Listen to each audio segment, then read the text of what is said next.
nose that I come up with. Like I said, pretty good nose. Happy with it.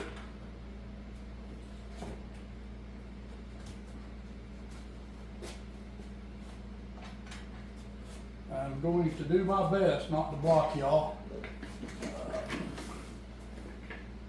So I'm going to come in, roll my nose pad over.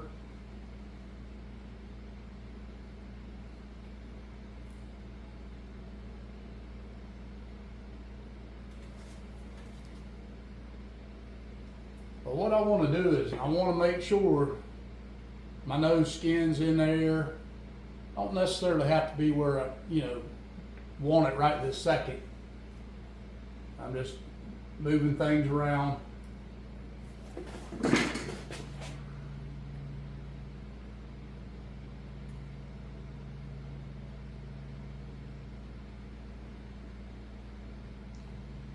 This filming stuff's new to me, so you just have to bear with me. And you see I left that nose skin really, really long. I always take my back corners of my mouth and I will put a notch in them. And when I put the notch in them, I find the back corner of my mouth really big. When I go to mounting my deer, I'm big into hair patterns. And that's what I kind of taught in a seminar and, down in Florida. And I told them, I said, if you learn anything from me, I really want you to remember these 4 hair patterns, and they're to me, they're the key to making a really soft deer. I'm gonna get this upper one just kind of tucked a little bit, not worried about, going overboard on it or anything like that.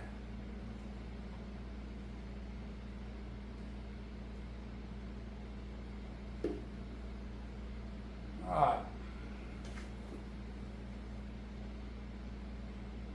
I got it pretty much well roughed in, and I want to make sure that, and I'm going to put a little bit of glue on this nose pad, because that's where the slip lip is going to go.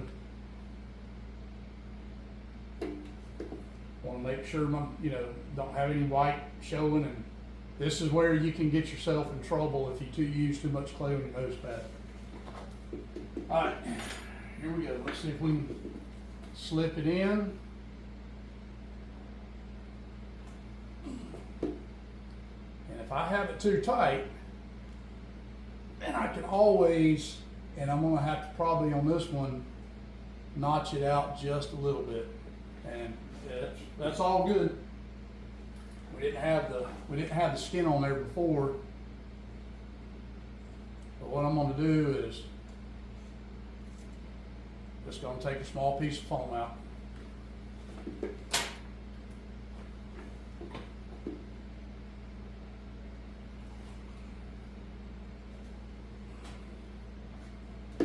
All right, I am up against the mannequin. Take and just tap it a little bit. Yeah, it's heck when you get old and you can't see anymore. All right. When I do my clay work, I always use, I got some alligator clay that I bought at some shows, and I use it for like rough stuff. But I use it for my ear butts, getting the filler in. But when I do my muscles and everything like that, I always do it with critter clay. If I'm doing a competition deer, I build my ear butts in clay, and I do the whole entire earbud and critter clay. All right, so now we're going to get how do we do the bottom? Okay, this is really easy. You got to get a sharp scalpel. I will be back in just a second.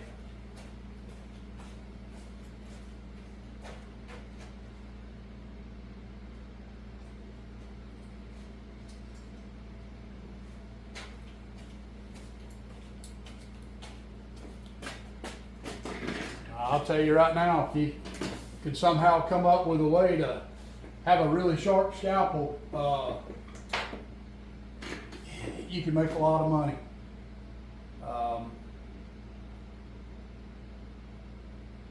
There's some dry glue. I want to get that out of there.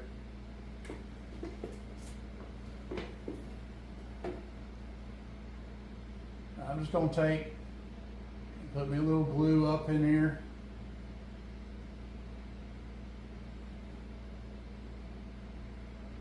If you've never done this before, man, just take your time.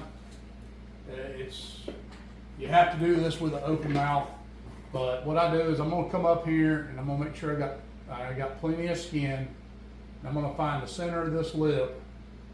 I'm going to go right to the hairline and I'm going to cut up just like that. And what I'm going to do is I'm going to work my scalpel trying to not cut the white hairs, but I'm going up against the lip part.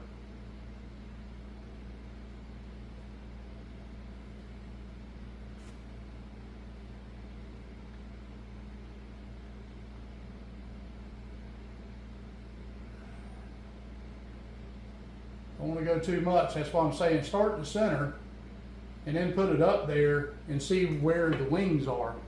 Because when you get to the end of the wings back here in the back, okay, this is when you would cut it straight up and then you'll start tucking. So I need to go just a little bit more on each side. That's probably good on that one. And I needed just a little bit on this side. And then what I'm going to do is I'm going to take and just cut straight out.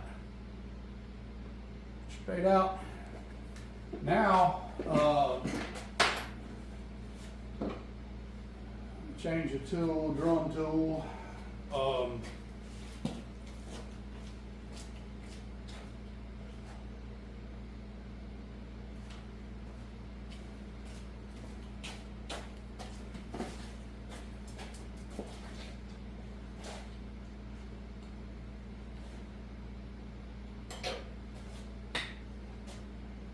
And I've learned so much since we moved to Alabama. I moved up here December, right after Christmas of 2021. And I've learned so much, man. If you're not a member of your state association, man, I encourage y'all to join.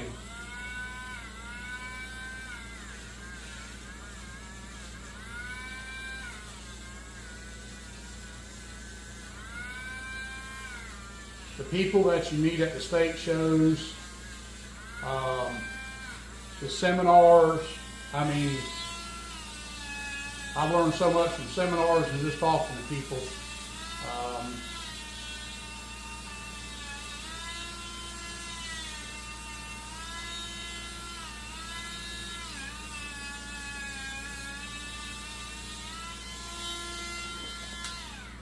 I get it down like that. I take my scissors. You really want this as thin as you can get it. You got to babysit it a little bit. The nice thing about Pro 1 is you can rehydrate it. And when you rehydrate it, you can drop this lip like on open mouth work. I'll let it sit 2 or 3 weeks and I'll rehydrate and drop the whole bottom lip. Normally you can get a little bit more stretch and you can go back in there and put it back in there, tuck it up, and it won't move. But what I do is I come in here and I just start tucking this little skin into this groove I got. When I get to this corner, I'll start taking what I cut off, and I want it to have some slack. I don't want this to be real tight. And what I'll do is I'll look and make sure my colors, you know, some of these deer are very prominent with, you know, black and this and that. You just come right here and tuck it like you normally would. I'll move this forward a little bit. And I will come back over this after I get it all mounted, when I make my adjustments before I bag it. This is, I call this the #1 hair pattern is the turkey fan. It sets the brow of the eye. #2 is right here. You got one right underneath, and I got a lot of skin that I got to taxi back here on the ear butt. We'll get to that later. But you got one that comes up underneath that gland. And then the 4th one is this one right here. It actually comes, goes around, goes forward, and then comes down. A lot of people overtuck that back corner, and when they do that, it pulls that hair in there like that. That actually goes around, comes around, and then it drops.